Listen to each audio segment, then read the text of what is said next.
राधे राधे। मैं आचार्य हिमांशु उपमन्यु आप सभी दर्शकों का स्वागत करता हूं कैपिटल टीवी के एक खास कार्यक्रम सनातन फाइल्स में। आज मैं आप सभी के साथ सनातन फाइल्स में जुड़ रहा हूं, उसका कारण है सावन माह। सावन माह का आरंभ हो रहा है और जब सावन माह का आरंभ होता है तो कहा जाता है भगवान भोलेनाथ धराधाम पर आकर के हम सभी भक्तों के जीवन में आ रही विपदाओं और बाधाओं को दूर करते हैं।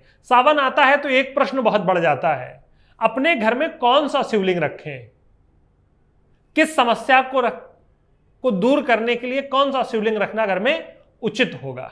तो आइए आज मैं आपको 3 शिवलिंगों के बारे में बताने जा रहा हूं जो अलग अलग पदार्थ से बने हुए हैं और उनको रखने से आपकी अलग अलग समस्याएं दूर होती हैं। उसके कारण भी बताऊंगा कि क्यों इनको रखने से आपके जीवन की ये समस्याएं दूर हो जाती हैं। तो आइए आरंभ करते हैं। सबसे पहला जो शिवलिंग मैं आप सभी के लिए बताना चाहूंगा कि जो घर में रखने पर आलस, आपके जीवन में घर में बहुत आलस है, अशांति है, लोग स्लो हैं, ऊर्जा नहीं है, आपके घर में ऊर्जा का संचार नहीं हो रहा है, कोई फैक्ट्री है आपकी जहां पर आपका काम बहुत धीमा चल रहा है, बहुत स्लो चल रहा है, आपके आसपास के लोग बहुत धीमे हो चुके हैं, तो वहां पर ऐसी जगहों पर या ऐसे घर पर रखना चाहिए पारद का शिवलिंग। पारद जो चांदी और पारा इन दोनों से मिक्स होकर बनता है। चांदी को हमारे यहां जो अंग्रेजी में कहते हैं वो लोग सिल्वर कहते हैं और बाकी हमारे यहां रजत कहा जाता है। पर इसे क्यों रखना चाहिए? क्योंकि चांदी के लिए कहा गया है, चांदी ये अमृत तत्व अपने अंदर रखती है और इसमें उच्चतम परावर्तन की क्षमता भी होती है। चांदी का एक जो विशेष गुण है, चांदी क्यों मिलाया जाता है पारे में? चांदी में आर्सेनिक युक्त चीजों को पता लगाने, जिनमें भी जहर है, जिनमें भी ऐसी कुछ चीजें होती है, उनको पता लगाने की क्षमता होती है।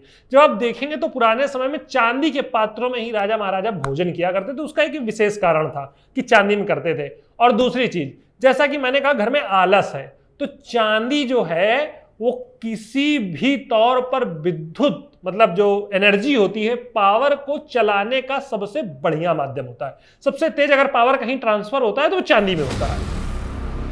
फिर इसके बाद में पारा के विषय में बात कर लेते हैं। भाई पारद है तो चांदी और पारा मिक्स है, तो पारा इसमें क्यों मिक्स है?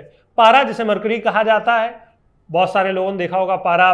वैसे तो नई जनरेशन को पारा देखने को नहीं मिलता है, पर डॉक्टर पहले बुखार नापने के लिए, जो आपको फीवर वगैरह होता था, उसके लिए पारे का यूज करते थे। पारा जो होता है, इसमें जो तत्व पाए जाते हैं, इसमें तात्विक तौर पर कहा जाता है मिट्टी और वाष्प जो कि जल है, कार्बनिक पदार्थ जो कि ऊर्जा के स्रोत है, जैसे कि मान लीजिए पेट्रोल वगैरह, ये सब पेट्रोल, डीजल, मीथेन, ये सब ऊर्जा के स्रोत हैं। ये सब मरकरी में पाए जाते हैं।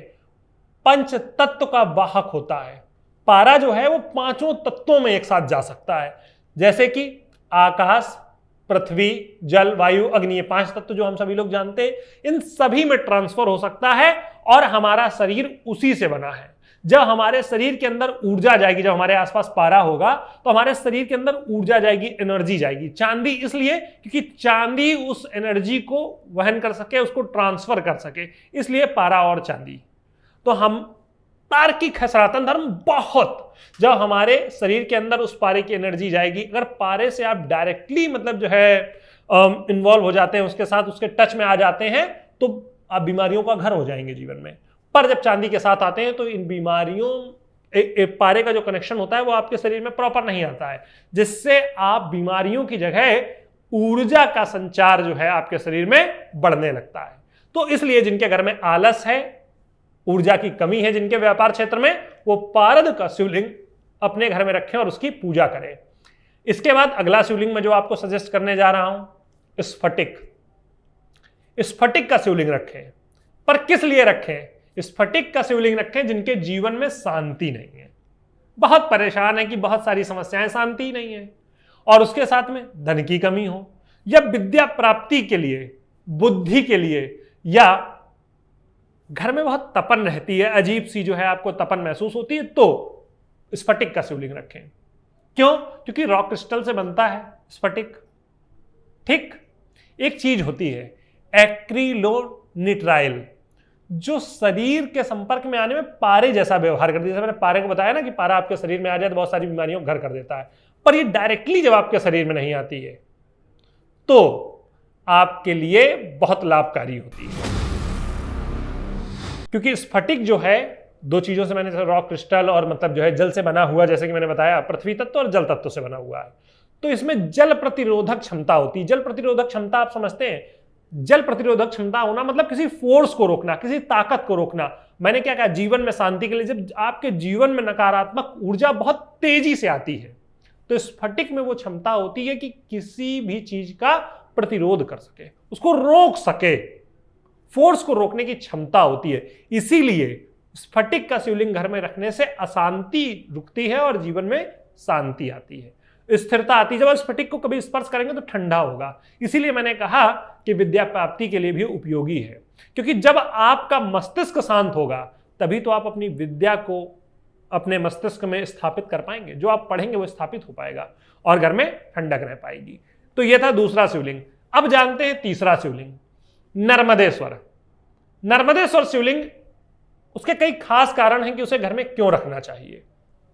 पहला कारण तो यही है कि नर्मदेश्वर शिवलिंग एकमात्र ऐसे शिवलिंग हैं जिनको अपने घर में रखने के लिए आपको प्राण प्रतिष्ठा करने की आवश्यकता नहीं होती है। इसका उल्लेख शिवपुराण में भी मिलता है, पर इसके अतिरिक्त भी एक कारण है, तार्किक कारण। नर्मदेश्वर को घर में इसलिए रखना चाहिए क्योंकि जो वास्तु पुरुष हैं, जो घर में देखा होगा लोगों ने, हमारा वास्तु बिगड़ा हुआ है, हमारी ये समस्या है वास्तु से जनित, तो उन्हें नर्मदेश्वर रखना चाहिए। क्योंकि वास्तु की समस्या को दूर करने के लिए नर्मदेश्वर से बेहतर और कोई शिवलिंग नहीं है। क्योंकि नर्मदेश्वर पृथ्वी तत्व और जल तत्व दोनों से निर्मित है, जिससे हमारा भवन भी निर्माण होता है। पृथ्वी तत्व और जल तत्व, दो ही तत्वों से तो हमारा घर बनता है। जिस कारण से नर्मदेश्वर को घर में रखना चाहिए, और वह हमारे घर में स्थापित होकर के क्रोध, ईर्ष्या और अहंकार को भी रोकते हैं।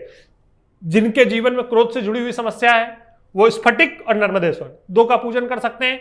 ईर्ष्या है या जिन्हें लगता है अहंकार बहुत बढ़ रहा है, उन्हें भी नर्मदेश्वर अपने घर में रखने चाहिए।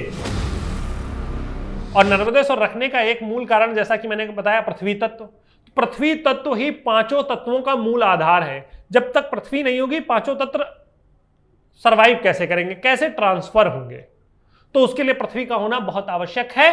पांचों तत्वों की वाहक है और वही तत्व नर्मदेश्वर में सबसे मजबूती के साथ स्थापित है। इसीलिए नर्मदेश्वर को अपने घर में रखना चाहिए। भवन वास्तु दोष में बेहद कारगर हैं, क्योंकि आपका घर स्थापित है, स्थिर है, और पृथ्वी तत्व भी स्थिर है। तो ये था कौन से आपको शिवलिंग रखने चाहिए।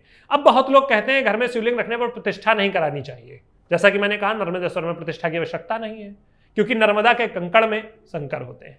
पर पारद और जब स्फटिक रखें तो प्रतिष्ठा दो प्रकार की होती है, एक चल, एक अचल। जब घर में कोई मूर्ति इत्यादि स्थापित होती है तो उसमें अचल प्रतिष्ठा होती है।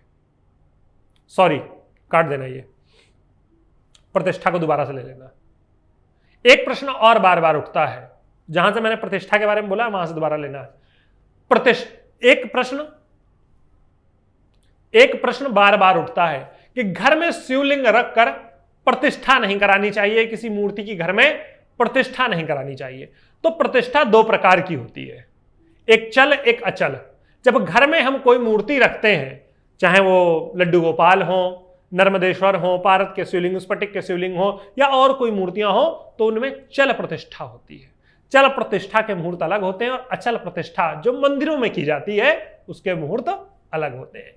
आप प्रतिष्ठा आपको करनी चाहिए, पर चल प्रतिष्ठा करनी चाहिए। संकल्प जब आपके यहां आचार्य कराते हैं तब उनसे आपको बात करनी चाहिए कि चल प्रतिष्ठा कराइए, जिससे अपनी मूर्तियों को कभी उठाकर साफ भी कर सके। तो ये हो गया आपकी प्रतिष्ठा की समस्या का निवारण, और कौन सा शिवलिंग रखना चाहिए उसका निवारण।